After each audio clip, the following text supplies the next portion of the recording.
When I was talking about imposter syndrome earlier, everyone is feeling it because it's moving so fast. So this week, you might master Claude projects, and next week it will be different. And so it's this constant evolution and this constant moving. So the biggest advice is be brave, be bold, don't be afraid to innovate, but do it within a safe environment. So maybe if you have a budget allocated of, if you have an innovation budget and it's $1 million, maybe start with 50,000. Like, start small and try it out and see what's going to work for yourself and your teams. Welcome back to Between Fires and Futures. I'm your host, Tonya Terrell, and today's episode is one I've really been looking forward to because everyone's talking about AI right now, but very few people are talking about what's actually happening inside organizations, behind the strategy decks, behind the investments, behind the headlines. Because what's really happening is this: jobs aren't disappearing, they're actually being reshaped. New opportunities are being created, but most teams aren't ready for them, and leaders are being asked to move fast, but without clear direction. And underneath all of that, there's something we're not actually talking about enough. That's the fear and uncertainty and a real gap between what leaders think their teams feel and what they actually feel. And that's where today's guest lives. I'm joined by Raheela Nanji, founder of Reconsulting, leadership coach, and someone with over 25 years of global experience across marketing, technology, and business leadership. She's worked with organizations like Hewlett-Packard, Enterprise, Okta, and Rogers. And today she sits at a really unique intersection, working both with companies on strategy and coaching leaders through the human side of change. Because this moment we're in right now isn't just about AI, it's about how we lead through it. Raheela, I'm so happy to have you here. I'm so happy to have this conversation. Tonya, I'm delighted to be here, and thank you so much for the lovely introduction. Yeah, absolutely. This is, I'm really, really excited to dive into this because we've talked on this podcast about everything AI in terms of, having the data ready, the right infrastructure, everything technical. But what we haven't really talked about is the leadership aspect and, the fear. Like, that's something that I don't know that other than in quiet conversations one-on-one with people, I don't know that I've heard it spoken about, but it's real. I'm just so happy that we're talking about it today because we're seeing all this activity, but when you go into the real conversations, there's a different energy, there's a pressure, that uncertainty. And in some cases, there's a lot of things people just aren't saying aloud. So I'm really excited to dig in. Yeah. And Tonya, you're completely right. That we hear, you can't really turn on the news or read an article or anything without AI being talked about at the moment. And the human side of it, particularly, it's the irony. You've got the robots, the machines, the AI, and people aren't talking about the human side enough. And it's a huge impact to everyone. And understanding that and leading through that is extremely challenging for many, many people that I know and the people that I work with as well. Yeah. So from your perspective, working closely with IT leaders and organizations, what's actually happening behind the scenes that people aren't talking about out loud? I think there's a lot of confusion primarily. And, when AI became more mainstream, there were maybe one or two providers. Now I think literally every week we're hearing about a new tool that does a different thing and a new tool that does another thing. And it's confusing, it's expensive. There's so much pressure because obviously we keep hearing that AI is going to increase efficiencies, it's going to do all of these things. But quite frankly, the confusion comes from not really knowing what the tools do, what they can do, and those tools themselves are evolving every single day as well. And then it's like, okay, well, what do we need them to be doing? And people seem to be in the thick of it without taking a step back to look at it from a 40,000 foot view and be like, okay, how can AI serve me? How can AI serve my organization? How can AI serve my team? Rather than how can I serve AI? And there's a big difference there, but this pressure and, coupled with where we are from an economic perspective globally right now, times are tough, and that puts in more pressure, which gives less time to think through these things. But I would say probably the one word to define it right now, it's confusion. Well, maybe two words: confusion and panic. Yeah. Yeah. And, we're seeing the headlines of layoffs, mass layoffs and all of that. But what's really interesting that we're seeing too is that it's not a lack of tools. It's not a lack of investment. There's, tons of funds being deployed to AI, Mhm. but it is more of a lack of clarity about what is this actually supposed to do for us? What is the ROI that we're supposed to see? Yeah, and when, I think Right, that's a really big piece because exactly as you said, organizations are throwing money at AI because everyone is throwing money at AI. right. But without, like with everything, Tonya, we've been in business for long enough to know without a clear strategy, without a clear plan, without clear communication and conversation, money can be wasted extremely fast. And that's not a situation that companies want to find themselves in Yeah. ever. So I know you coach leaders. I'm really curious. Are leaders admitting this to you, or are they still trying to project confidence? It really depends on the Yeah. leader and where they are in their journey as well and what their organizations are doing. Also, I think very much this comes down to the culture of the organizations that people work within.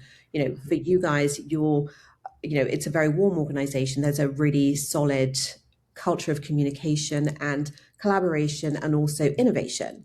But not every company is like that. And you also, people, leaders will often say that everything is fine. And then, through the coaching conversations, you'll scratch the surface and then you'll uncover that there is panic. Again, there is confusion all around it. So some people are very ready to admit that they are scared. They don't really know what to do. They're also worried that if they and their teams actually adopt it too fast, what does that mean for the future of their team? And are they potentially putting their teams at risk by adopting these technologies? So again, the human side of it, the leadership side of it, leading people Yeah. really comes up in conversation as well. And that's a very different place to any place that I've been before because it's all so new. Yes. Yes. Yes. Well, when you see, the stats of and I don't even know what it is now because it just keeps rising, but the percentage of AI implementations that are failing, Yes. um, and we can talk about the data and the infrastructure and the data management and all of that, but my gut check is it really is. It's the human side. It's the fear. It's, we've heard it internally because we've Yes. got huge AI initiatives, Hmm. and we've got great communication. So I hear the fear. Yes. And it doesn't matter how much I talk about, the goal is to get you to work less and make more money and move Hmm. to 4-day work weeks and manage a team of AI agents. The Yeah, fear is still there, because it's absolutely. also fear of the unknown, maybe not about losing their jobs, because I think in our organization in particular, we've been very vocal about the role that they will continue to play with Mhm. AI, but there's still fear. Of course, of course. And I think this is where we really start to, from a leadership perspective, we can lean more into, okay, well, where are your critical thinking skills right now? Right. Let's start to think about that because if you're involved in AI conversations at a strategic level, are you asking the right questions and what are the questions that need to be asked in a way that will be accepted by your organization so that you as a leader continue to position yourself in the strongest possible way because there's also brand management that comes into this as well and organizations are watching, they're always watching. So the Yeah. people that are the early adopters but also continue to enhance their own brands through this and come across as innovators and accepting of the technologies but also remain very true to their critical thinking paths as well as leading through empathy, those skills have never been more important because AI is great. I love my AI tools. Mhm. I was out with the girls last night and we were all talking about how we use it in different ways. And I have a pretty friendly relationship with ChatGPT, and he mine is male for whatever reason, but he knows me, and Yes. you see yourself developing these relationships with AI tools, and that in itself is kind of scary. But then when you think about the possibilities and you think about the things that it can't do yet, but and also when you think about the good things that AI has done. So what I also try and bring into the conversations is that it's not all doom and gloom. Like there are some amazing things that we couldn't have done without AI. So, if you look at the medical advancements and you look at, I Yeah. really like history, I really like ancient civilizations and the things that are now being able to be discovered and the things that are being able to be solved Yeah. because of AI. So having, kind of like a balance in the conversations that you're having organizationally can also help to eliminate fear and also can encourage conversation in a different way. So I really try to, when conversations are around AI and there are fears that are coming up, of course, led by the client, it's having a balanced conversation around it and to really ask yourself the question, what is it that AI can't do that I can do today? And Yeah. lean into those skills like never before. Yeah. Which really is the empathy. It's the human side. It's the 100%. heart, right? Yes, completely. And yeah, I have a friend who talks about artificial intelligence needs to meet like ancient wisdom, ancient intelligence. I And love when that. those two, yes. Yeah. I mean, it's just like returning to, being grounded in ourselves, being in that empathic leadership, Yes, and utilizing the modern tools. So yeah, I 100%. love what you're saying here. Yeah, the whole Um, combination. and there's been this wave of headlines recently. Companies are doubling down on AI, Yep. and we're seeing big budgets going toward AI initiatives. So when you look at what's being reported in the media versus what's actually happening inside organizations that Mhm. you have a view into, Yeah. where's the disconnect? I think the headlines are, of course, they're true. We know that jobs are being cut. We know that, but I Mhm. think the point that you raised when you started introducing our podcast, roles are being reshaped. So AI has come with a lot of possibilities. Whether it's being a prompt engineer, that didn't exist. I don't even know if it existed 10 years ago Mhm. to be a prompt engineer as a profession. And you think about the possibilities around technology and how roles are being freed up because of things that are being able to be now taken care of by AI. So there's creativity that is required here to really sit back and think, what is it that can make me different and what am I interested in? So Yeah. yes, the headlines are of course true, but it is about I've reinvented myself through my career a few Mhm. times over, and Mhm. I've always luckily found it a very exciting things to do, and it was never forced on me. It was just what I felt was the right thing for myself and what I was seeing happening in the world as well. So we all have to keep up with technology, keep up with times. And it's, if you look back in times when the internet was a That's thing, right. Mhm. the first time I used the internet was, I think, my first year of university. Mhm. And, I know that will sound crazy to people who have never known a world without it, but Right. that was my first time. And it was crazy. And I had all manner of feelings. And in some ways, this is quite similar. Yes, there are more possibilities. There is more need. There is more, so many things with AI that is possible. But Right. I think the sentiments that we experienced then are not dissimilar to what we're experiencing now. And it's an interesting place to be. But we very much thrived through that and continue to reinvent ourselves. We watched new industries develop around there. From a Yeah. marketing perspective, my background was very traditional. And then everything digital, everything measurable, everything. And I was like, wow, this is amazing because Yeah. finally, I can actually report accurately on what it is that's being done and show an ROI, which was never possible when it was direct mail or exhibitions Right. or where I began. That's So right. it comes with possibilities, but there is, of course, such understandable fear with everything. Yeah. Yeah, absolutely. I mean, when I think back to that time, because I think I first used the internet maybe my last year or two of college. Mhm. So I remember that dial-up internet. Exactly. You'll never I forget can that hear voice. it. Yeah, It's still in exactly. it's still in the memory Absolutely. archives. Completely. But I think about, back to from that time to, the evolution of the internet and how many Mhm. industries got forged, how many Yeah. categories got created, Mhm. how many jobs got created, how jobs evolved. So, yeah, the headlines are true, but maybe this isn't really a job loss conversation as much as it's a job evolution conversation. Yeah, And, I think the real question is not, will AI replace me? It's like, how can I stay relevant to evolve with what this new world requires of me?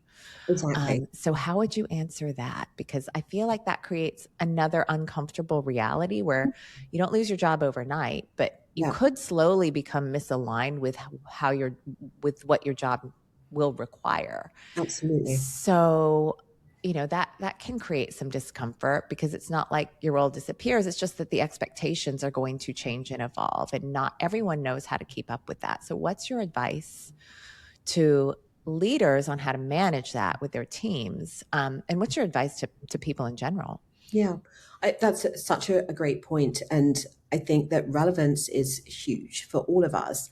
One of the most amazing things that I've seen around AI, particularly, is that there are so many free courses available. They're paid for courses, they're free courses, but there are some courses out there that are really, really, really good, from very basic knowledge all the way through. So depending on what it is that you're seeking, I think there's some of the people that I follow on LinkedIn where Harvard courses are now available free of charge, like all of these pieces. So I think we have to empower ourselves more than anything. And by empowering ourselves, we can also by default empower our teams.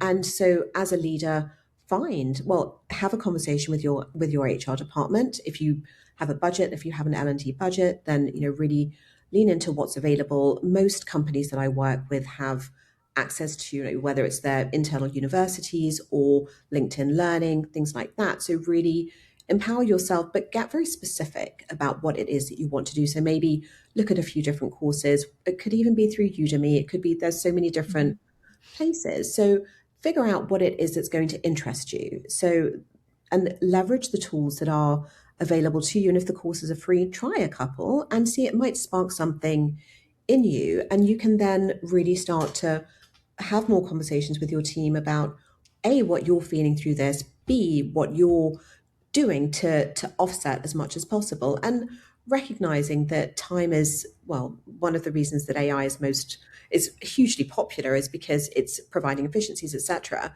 Unfortunately, it's not yet giving us back the hours in the day that people were expecting it Yeah. to. So just bite-sized learning, all these micro learnings, micro certifications are a big thing now. So get yourself certified in whatever, whether it's an hour a week, maybe it's an hour a month, it doesn't matter, but be on some kind of a learning path that is going to help you. Because yes, the headlines are talking about all these things, but we still remain in this period where organizations aren't necessarily ready for Yeah. everything that's coming. And so we have to educate ourselves wherever possible. Yeah. Yeah, that's good. Great advice. I'm really curious. I'd love to go a layer deeper on the human Mhm. side because, I feel like this is the part that just doesn't get talked about enough. Yeah. What kind of fears are you seeing come up? I mean, there's the obvious ones like job loss and staying relevant, but I'm so curious about what other kind of fears are you seeing come up, and where are people holding back or staying quiet because they're afraid of how it might be perceived? This is something that I just want to bring Yeah. into the light. Absolutely. And Tonya, thank you. It's such an important question as well. Imposter syndrome is a thing, irrespective of what We all anyone's, have it. we all have it. And I think one of the things that I've actually been most interested, one of the many things that's really interested me as I have worked through my coaching journey as well, is that it exists at every single level. It's Mhm. there. um, I'm sure that even you and I experience it sometimes Mhm. as Yeah, yeah. well. And so AI is not helping that in any way. And so what I find is that people are under pressure, leaders are under pressure to perform, to deliver with platforms that they don't yet understand. And then they're often worried that, okay, well, they can fake it until they make it, they can do their learning in the background, they can do all these things, but they are quite worried that they will be exposed as some kind of a fraud, and they're not really as knowledgeable about these things. And oh, well, how does it then affect their leadership, and are they the right candidate, and are they the right, etc., and they spiral. So you know imposter syndrome, I think, is one of the biggest things that I'm seeing. And also it's the, how do I utilize it? How do I make, if I'm being asked to have all of these efficiencies, but I've got 10 different platforms to choose from, I don't know which one to use, and I don't know who to ask those things of. So Mhm. there is it almost feels like, and as we're talking about this today, Tonya, and this isn't something that I've thought about before, but you're inspiring me in this conversation. We almost need to have AI experts or AI champions within organizations that Yeah. you can have almost like an HR type conversation. It's like, okay, what should I do? And organizationally, let's really lean in and say, okay, this tool is really great for this. Let's document. Let's actually have Yeah. banks of how it's used, the prompts that we've used, et cetera, et cetera. So collaboration through this can help to offset it. But yeah, imposter I love syndrome. that idea. I Yeah, and love it that just makes idea. sense. It's It makes total sense. Like what we're talking about here is psychological safety, which always drops during periods of uncertainty. And what is always more uncertain than what's happening right now? And exactly. I think that's maybe the part that people, leaders underestimate is not just the technology shift, which can feels exciting and terrifying at the same time, but it's that human response to the uncertainty. Absolutely, absolutely. And just to caveat, Tonya, it does depend on the organization. Some from a psychological safety perspective, not all organizations will provide the forum for this to be possible. Mhm. But if you haven't got it at work, find it outside, find it somewhere, create it within your team. Yeah. If you choose to be the kind of leader that wants to collaborate and empower your teams, this is a really great way of doing it. And there's also the piece around vulnerability. So, Yeah. if you've read anything by Brené Brown or you've seen any Love of her. her podcasts, me too. Yeah. And the way that she has, well, way before AI, talked about Yeah. the how important it is for leaders to show their vulnerabilities to their teams, obviously within the right parameters and in a trusted Right. environment. But I don't think it's ever been more important than it is around this, because the more we have the types of conversations, Tonya, like we're having today, it Yeah. becomes a safer space for everyone. Yes. Yes. And I think you sit in a really unique position because I'm sure you're seeing both the business strategy side and coaching leaders in real time. So, how are these fears actually showing up in decision making? Because I would think like we can't ignore the fact that we are humans as Mhm. leaders, we're human beings, Yep. and this uncertainty and the fear Mhm. is going to show up in how we're making decisions. Yeah. So I'm curious what you're seeing there. It does. It shows up everywhere, and it's again because I think people are leaning on tools more. Yeah. It's analysis by paralysis. So often they are, because there's this pressure to use AI. They're using AI as their thinking partner, which is in some ways really, really great. Yeah. But often it provides surface level information, or you get back hallucinations and you get these things. And so there've been a Or couple. echo chamber. 100%, Yeah. right? And that it's a big thing. And so there've been a couple of instances on the marketing side of my business where I've really seen it, where people have gone in to have decision making conversations. They've done their prep through AI, and Mhm. it hasn't always worked because, again, they haven't leaned into their critical thinking, and they've Mhm. been actually too scared to question the AI. But you need to go in and be Yeah. like, okay, how accurate is this information? Where are the sources from? In the same way that, when we used to do thesis or a dissertation at university, Right. like, cite everything, get your AI to tell you where this data is from so that you can prove it. So that if you are questions around anything, you've got the data there. And Yeah. the AI can do that really well for you. Yeah, absolutely. I think that's why it's critical that there's always a human in the loop, no matter what. Always, always. Always. Yeah. I Yeah. mean, I notice even just working on my own using AI as a thought partnership, brainstorming partner, Mhm. I constantly catch it. Like, what are you talking about? Cite the source for this. Oh, Exactly. sorry, I can't. I made it up. Like, and thank goodness, Tonya, you have the confidence to question it. And Uh-huh.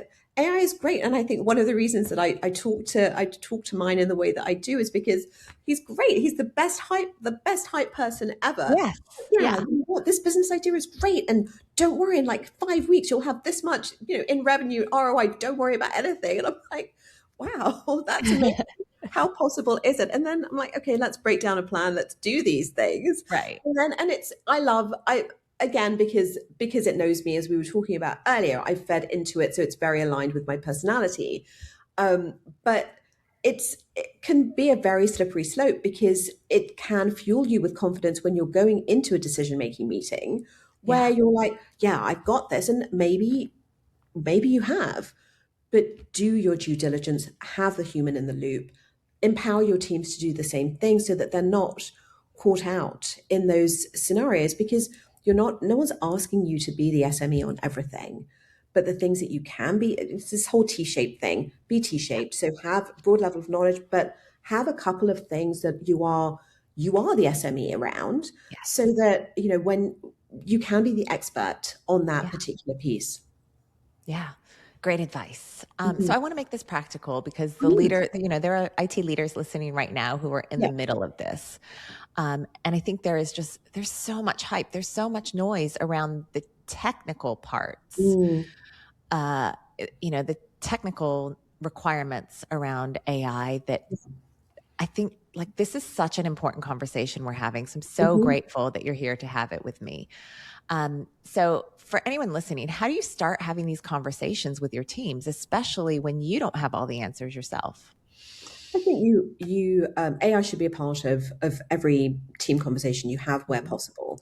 And I think having a very open conversation with your teams, obviously not exposing anything that remains proprietary, about what the organization is planning. And the most important conversation is the why.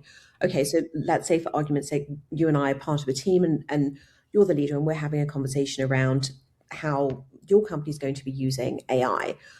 The most important question that you need to convey to your team is the why and the reasoning behind it, because Mhm. that in itself is going to alleviate a lot of fears. And it also empowers the team to be part of the decision making process, or at least understand why decisions have been made. And it will also prompt questions from them. So I think the most important thing is to have an open environment, and perhaps also, once you know what's going to be done, understand the tools that are going to be used, and if you can, empower yourself for learnings around it. But it just needs to be as common a discussion as possible, and really, really open feedback, open communication, and communication with empathy. And I think as a leader, lean into your skills and feel out your team. If you feel that somebody isn't vocalizing anything around this, or you find their changes in their demeanor, have a private one-to-one conversation with them, and ask them, and maybe ask every team member, how are you feeling about AI? Leave it Mhm. as open as that. And I often say to my leaders, the leaders that I work with, that silence is your best friend. So if you can actually Yes. ask a question like, how are you feeling about AI, and Mhm. stop talking, Mhm. people are generally very uncomfortable with silence, and Yes. you'll gain so much from what they say, as well as from their body language, to get where their heads are at. So again, it needs to be discussions, but it can't be, I don't think, necessarily formal discussions. I think it has to be a combination Mhm. of discussion, on a one-to-one level, Yeah. and allow your teams and your colleagues to lead the conversations as well. And maybe, it's a lunch and learn, and empower them to find out different ways that they could be using it, and share that information if you're within a company that really supports that kind of behavior.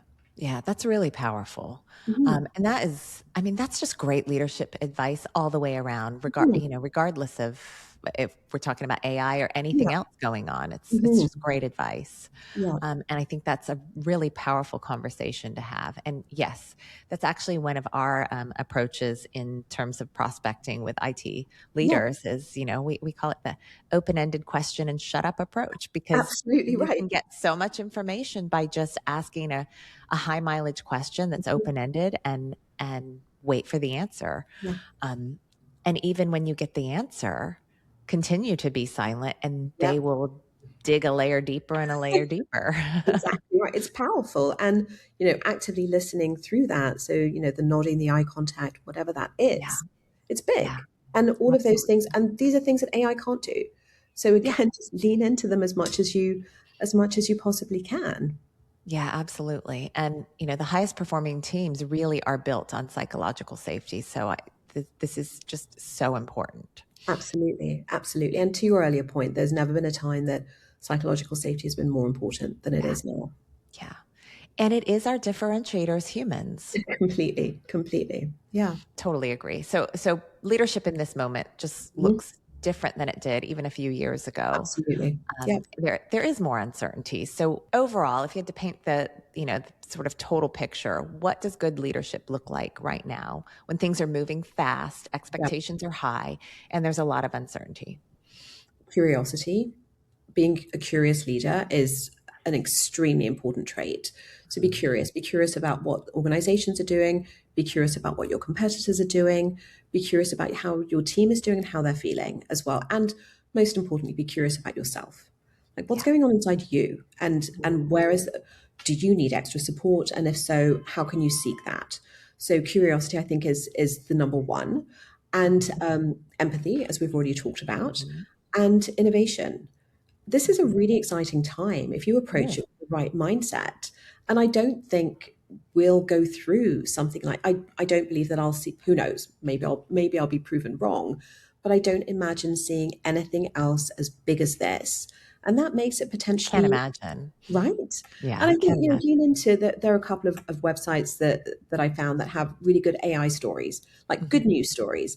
So Mhm. lean into those in the moments that maybe you're feeling a bit overwhelmed by things that are going on. Find some resources that are going to support you. So if it is the good AI news stories, lean into Mhm. those and just be really open about how you're feeling. But I think, yeah, curiosity, empathy, innovation, and excitement are probably just some really strong pillars to lean into right now. Yeah, absolutely. I call them the power skills. I mean, I think in the Yeah, past, it used to drive me crazy. They were called soft skills. I'm like, no, these are the power skills. 100%. There is nothing soft about them. They are Yeah. incredibly powerful. And you and I are both testament to that. 100%. 100%. Um, and, I've said this so many times. It's an exciting and terrifying time to be Mhm. alive, but there really is so much to be excited about. Yes, exactly. Exactly. And, just empower yourself in any way that you can. And, in the moments that you are feeling uncertain, have conversations with people, not with your AI. Like Hmm. actually find somebody to talk to about it. And it doesn't have to be somebody at work, just somebody that you trust Hmm. to, and exactly to your earlier point, most people are feeling very uncertain about it. Yeah. And Yeah. so you're going to find so much comfort in by allowing yourself to be vulnerable with friends, family, co-workers, whoever works for you. You're going to realize that most people are feeling the same way. Yes. Brand Yeah. new. It's brand new. Yeah. Exactly. And to your point about vulnerability earlier, leadership trust it is increased when leaders are transparent Of versus course. pretending certainty. And I think that the curiosity piece is so key because, Yeah. I always choose curiosity over certainty. Mhm. Yes. Um, there is really very little that is certain right now. So true. And so curiosity can help open everything up and Absolutely. create that psychological safety. But, I think it also needs to be said that we're all uncertain. I don't think there's anybody right now that has it all figured out, regardless of how they might present. Agreed. Agreed. And it's going to change. It will keep evolving. So this is not going to be certainty that any of us are going to achieve possibly ever because it will keep evolving, it will keep growing. And through that evolution, we can choose to continue to innovate or we Mhm. can continue to be still. That's our choice. Yeah. So I want to pivot a little bit Mhm. because there's a lot of money being spent right now. Like Yes. we're seeing big budgets and AI Mhm. initiatives, and not all of it is being spent well. So there's this huge wave of investment, but I'm curious from what you're seeing, where are companies getting this wrong? Again, potentially, Mhm. and the as you can appreciate, not everyone's very open about what they're spending, Right. etc. And that we see the headlines, Right. but it's spending without strategy. Hmm. So it's because it's become this trend. So, Yeah. oh my gosh, this company's doing it, so I better jump on the bandwagon and do this. Right. No, stop and actually think about the why. Hmm. Why do you need to do this? How can AI serve you, not the other way around? And those conversations are incredibly, incredibly important. Everything has to go back to the strategy of your business. Yeah. What is your growth plan? And if AI fits into it, great. If AI can accelerate it, even Hmm. better. Yeah. If AI is going to be putting a dent into you financially, maybe you want to be a company that waits and sees for a little while, Hmm. adopt Copilot, get ChatGPT, do Claude, do the more Hmm. basic tools so that you're not completely out of the loop on it. But Yeah. perhaps don't make a sizable investment until you see what your competitors are doing. And if it's working for them, Yeah. let them take the risk if Hmm. you're in a position that can support that. But it's Hmm. this pressure, and I I believe that the pressure comes from so many different sources. If you have funding for your company, if you Mm-hmm. have a board of directors for your company, Right. all of those pieces, there's going to be pressure because it's all over the news. So if you're choosing not to invest heavily in AI right now, Mm-hmm. that could also be a great news story, but you need to have supporting reasons Mm-hmm. as to the why behind it. So good. Can Mhm. you share a few stories where AI is actually being used in a way that feels thoughtful, effective, and empowering, where like it's going really well? So, from what I've seen, it's the efficiencies. That's where I've seen it to have the most impact. And even those, quite frankly, there are still teething problems with the most Mm-hmm. basic application of it. But I do find that with clients that are leveraging it as to help them with their efficiencies, to help them plan their days, to give them meeting summaries, those pieces are incredibly helpful.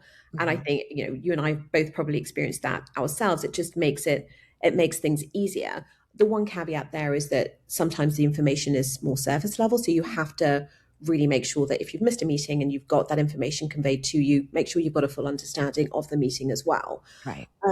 Where I've also seen some nice innovations happening is by using AI as a thought partner. And some people, for example, from a coaching perspective, they don't enjoy journaling in a notebook, for Mm-hmm. example. They prefer something digital, but they also don't want to sit there with a blank page. So they've trained their AIs to give them a reflection point, a Mm-hmm. reflection prompt every single day that is aligned to their aspirations around motivation, for example. Mm-hmm. And so every day at a particular time, and they're quite routine driven, they will get a prompt from that perspective. So from a basic use of AI, that's where I've seen it's worked really well. Mm-hmm. With the more complicated applications, quite frankly, Tonya, with the investment, we're not seeing anything happening yet Mm-hmm. that we can say is like massively revolutionizing industries because it's still work in progress. So I think we'll Yes. start probably over the next 6 months. Mm-hmm. That's going to come more into our conversations where it's really changed this piece. It's really innovated here. It's taken the direction of our company somewhere completely different, which is Yeah. unique. But I'm not privy to that level of information Mm-hmm. yet. Where are you seeing the most effective uses for it? Yeah, I will share that, but I just want this just popped up for me, and I just want to Mhm, acknowledge him. My CFO, I realize, like he's so ahead of it. So we've made big investments in AI, mhm, and over the last quarter, he's met with every department head, every leader, because he's saying we've made these investments, but we're not seeing the uptick in productivity. So we mhm, need to define those KPIs so that we begin to mhm. see it. So I just Yeah, want to acknowledge him yes. here. So He'll be Phil, happy. yes, yes. And I did the light bulb, I just had the light bulb moment. Mhm. So I'm sorry, I want to answer your question. Where are we Yes. seeing it? Mhm, For us internally, I mean, we've been really intentional about it. And again, we're still being held accountable to seeing the change, mhm, the uptick in productivity and ROI. But where it's been really effective for us is, we're up until very recently, we've been a small founder led business. mhm, And so much of like how we manage client relationships, which can be very, very nuanced, right? mhm, And so our project manager, our client services manager, has a lot of that in his head. And so that's unscalable. How we price things can be very nuanced, and it mhm. all makes sense up here Yeah. for the founders, because there is strategy to it, but to be able to put that into a pricing matrix has been impossible. So Mhm, we've built Claude projects to take what we have in our brains so that we've built these really well laid out projects where we are now scaling our teams, so the sales team can go into the pricing tool and it will prompt them with questions nice. that is the thought process that we use, Mhm, to get to, is this, do we need to increase the price because the parameters are more complex and harder to achieve results, or can we lower the price because this is, a broad reaching mhm, campaign and around a technology that's very, very in high demand, so we know that we can deliver results effectively. And mhm. so that's been Like that's just one example. And the same thing with, our client services manager, Adam. He has taken everything that's in his head and put it into these Claude projects. So now that we can begin to scale him and grow. So I think we've had some bottlenecks as a business because we've just got such an experienced leadership team, but to be able to scale that has been challenging. And so as leaders, we've been the bottleneck. Yeah. And now AI is allowing us to kind of scale our thought process so that the team has access to that. And by the process of being asked those questions, Yep. they're developing the thought frameworks to be able to get to those answers themselves too. So it's the relationship with AI is, I'm witnessing becoming a two-way relationship where AI is also changing us. Yes, completely. And that's such a great observation. And to, as long as it's changing us for the good, that's a really good Yeah. place to be. And thanks, Tonya, for sharing what you've seen, excuse me, organizationally for yourselves as well. And that reminded me of how, as an entrepreneur, I generally work by myself. And what's been incredible for me with AI is like, I don't feel alone in things. And I can now do a lot more without Yeah. necessarily having to hire people, but I'm still as productive. And of course, this will lead me to hiring probably more senior people because, Yes. the things that I needed to outsource, I will get to the point where I've got agents doing them for me. Right now, it's primarily ChatGPT, but I'm seeing really exciting things with Claude. Actually, some of the things that have been coming from your team, and I'm like, wow, it's actually really good to see what's possible. And again, it just feels like we're only limited by our imaginations. Yeah. So whatever we put in, and yeah, so it's exciting. It's an exciting time, particularly for, well, every company, but where you are, for example, if you're a startup environment, Mhm. it's a really great way to begin, and perhaps begin in a leaner way Mhm. and try out different things and see what happens and take it from Yeah. there. Yeah, absolutely. Yeah, we're really excited about what AI is enabling us to do in terms Mhm. of like just better delivery Yeah. to our clients.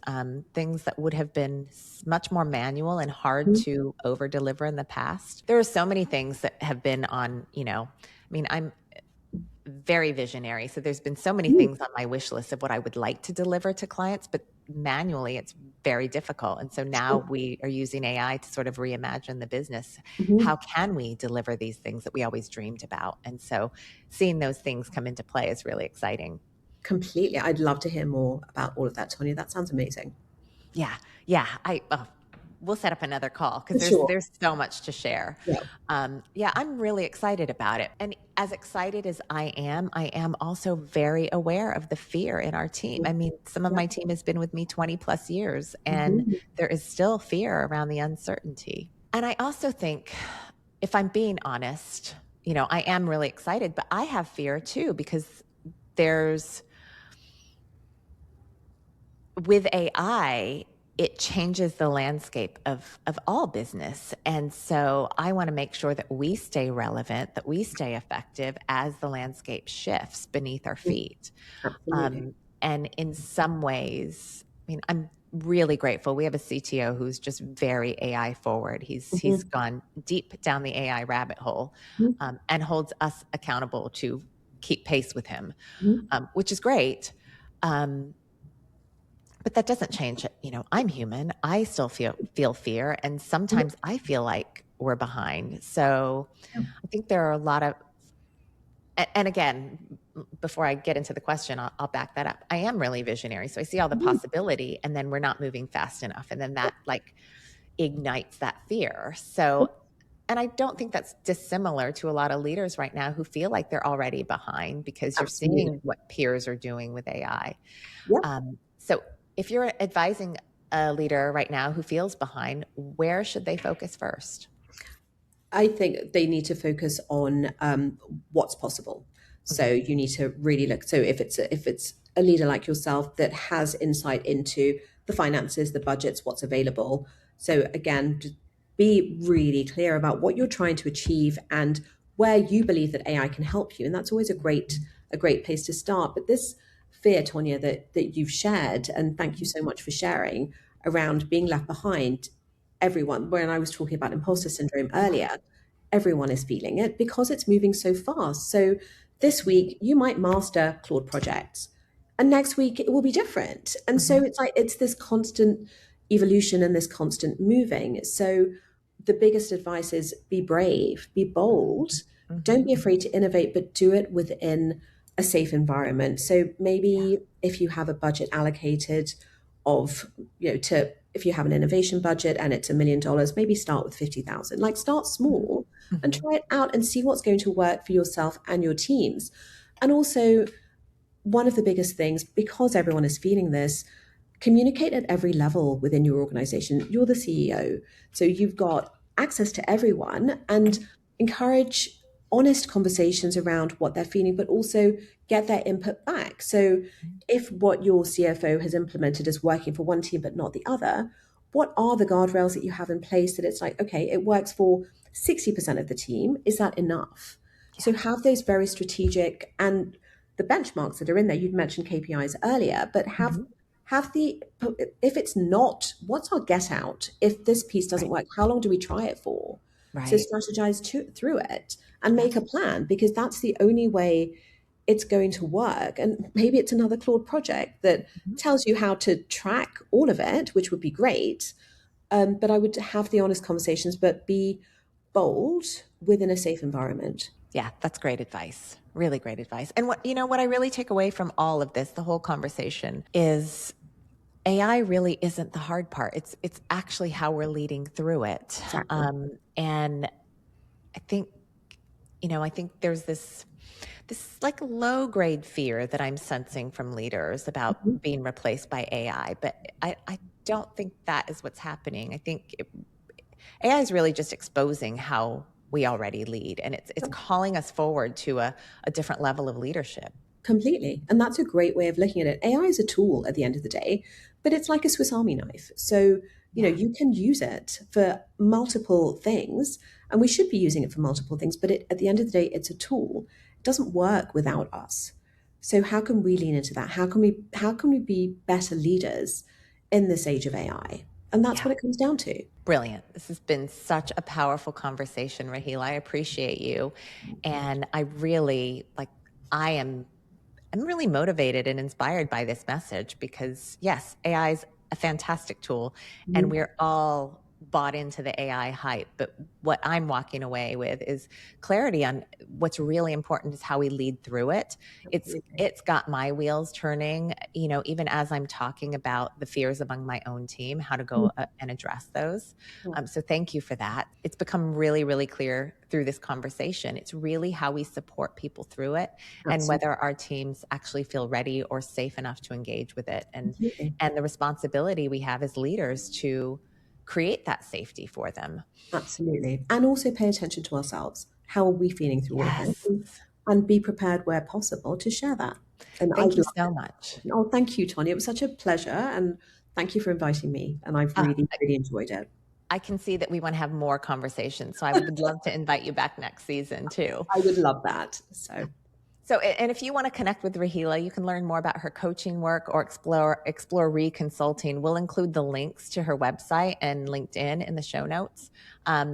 You can find her at re-consulting.com and connect with her on LinkedIn at Raheela Nanji.